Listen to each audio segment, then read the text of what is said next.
गासै मिडियानि मावथि लोगो नोंथांमोन जों दिनै एक्स एनडिएफबि हिसाबै मोनसे जों आफाद दानानै लादों आरो बिनिनो आं आफादगिरि हिसाबै नोंथांमोनखौ गासैखौबो आङो हामग्लायनाय होदों आरो बेवहाय जोङो एक्स एनडिएफबि वेलफेयार हिसाबै जोङो मोनसे जों आफाद दाना लादों मानो होनब्ला जों एनडिएफबि हिसाबै थांनाय 1986 मायथाइनिफ्राय 2020 मायथाइनि 27 जानुवारिसिमहालागै प्राय 34 बोसोर जोङो संग्राम खालामदोंमोन आरो बे संग्रामनि गेजेरजों जोङो बिटिआर सक्ति जों मोननो हादों आरो बे थांनाय गोलाव सम संग्राम खालामनायनि गेजेराव जोङो हाथियार सोमावसारनायनि गेजेराव जोङो एनडिएफबिआ प्राय मोनब्रै जोङो दालायाव जोङो गावस्रालांदोंमोन गोबां जाहोननि थाखाय नाथाय सुक्तिनि उनाव जों 2020 मायथाइनि 27 जानुवारिनि उनावहाय एनडिएफबि हिसाबै जेसेबांखिनि हाथियारनि लानानै दावहा नांनाय आफादफोर दंमोन गासैखौबो आफाद हिसाबै सिफायनानै होबाय आरो सिफायनायनि होनायनि उनावहाय जोङो दिनै माहारिनि गेजेराव जिहेतु जोंबो सासे सुबुं हिसाबै जोङो जोंनि न'खर जोंनि समाज जोंनि धोरोम आरो जोङो सामाजिक भाबे जोङो थांना थानो जोङो नाजाबोदोंमोन आरो जेसे हायो जोङो समाजजों जों गोरोबनानै खामानि मावनानै जों थांना थानो जोङो नाजादों नाथाय थांनाय नैबे 4 बोसोराव जोङो सुक्ति हिसाबै जेसेबांखिनि जोङो दिनै मोनथायफोर दफाफोर जों मोननो हादों बेखौ जोङो नोजोर खालामनानै जों नुबाय बे थांनाय बोसोरब्रै समाव दिनैसिमहालागै जोंनि गेजेराव जोङो एक्स एनडिएफबि हिसाबै जेरैबायदि माने थांना थानांगौमोन बा जेरैबायदि जोंनि बिटिआरनि सुक्तियाव जेफोर दफाफ्रा जोंहा मावफुंजानांगौमोन दिनै बेफोरो दिनैसिमहालागै मावफुंजायाखै दिनै गहपुरसिमहालागै जि सिमा बारायनाय बे सिमाया दिनैसिमहालागै कमप्लिट जायाखै दा बेखौ जोंहा एक्स एनडिएफबि हिसाबै जोङो दिनै माने जोंहा साननो गोनां जानानै फैदों आरो जिहेतु जोंहा बेयाव दायित्व दङ जोंहा मावफुंनांगौनि दायित्व दं आरो लोगोसे जाय बिथां जोंहा रन्जन दैमारि डिआर नाब्ला सार बिथाङा एनडिएफबिनि गायसनगिरि आफादगिरि बिथाङा सुक्तिनि उनावबो दिनैसिमहालागै जेल जानानै थादों आरो बेजों लोगोसे प्राय 60सा माने जोंनि एक्स माने एनडिएफबि मावथिफ्रा दिनैसिमहालागै जेल जानानै दं दा बिथांमोनखौ बख'नांगौआबो जोंनिनो दायित्व थाबाय आरो बेजों लोगोसे जों जेसेबांखिनि एक्स एनडिएफबिफोर दं बै समाव आन्दलननि समाव गोबां समावनो पुलिस आर्मिफोरजों हमजानानै दिनैसिमहालागै माने जेलाव जाखांनायनि उनावबो सुक्ति जाखांनायनि उनावबो सम सम कर्टआव हाजिर जाबाय थानो गोनां जानायाव जोंनि माने मावथिफोरा एक्स मावथिफोरा गोबां माने रांखान्थिनि उसुबिदायाव माने गोग्लैनानै सोरबाया खारखोमानानै थानो गोनां जादों आरो बेजों लोगोसे जोंहा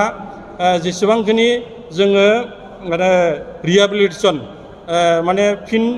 दाफिननाय पुनर्संस्थापन जायखौ होनदों फिन दाफिननाय हिसाबै जोंनो सरकारा प्राय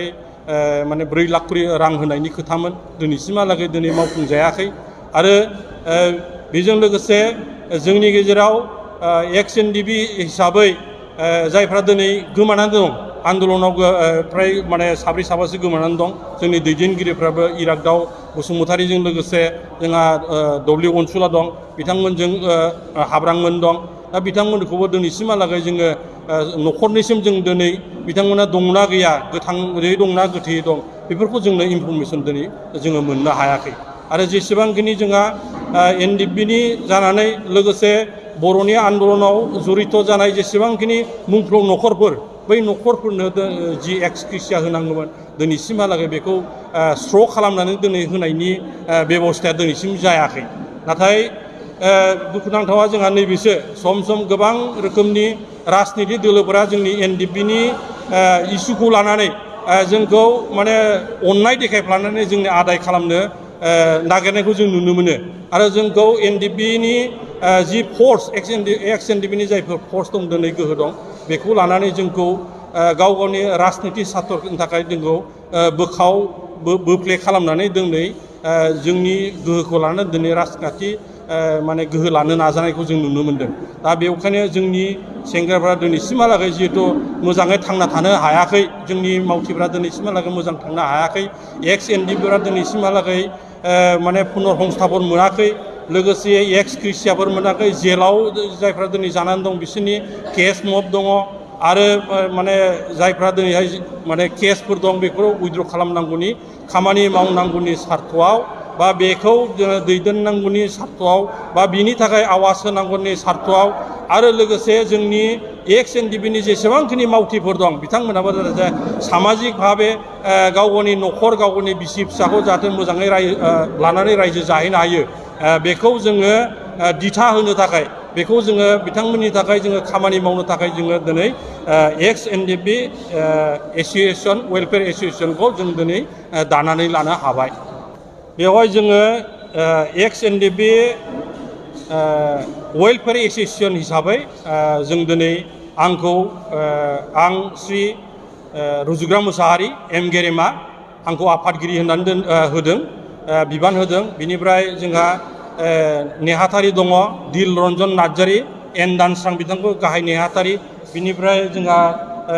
माने बिनुवेल वारि डब्लिउ बिलिथि होनना बुङो, बिथाङा लेङाइ आफादगिरि।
हामबाय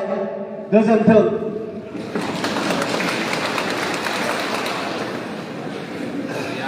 सन्जय स्वर्गियारि एस सानजाराम लं लिभ,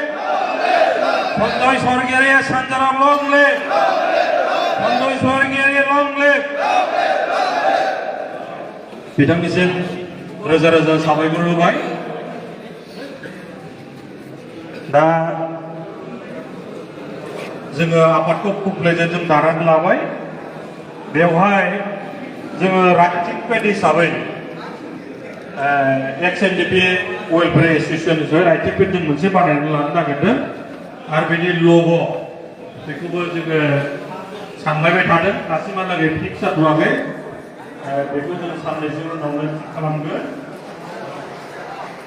आरो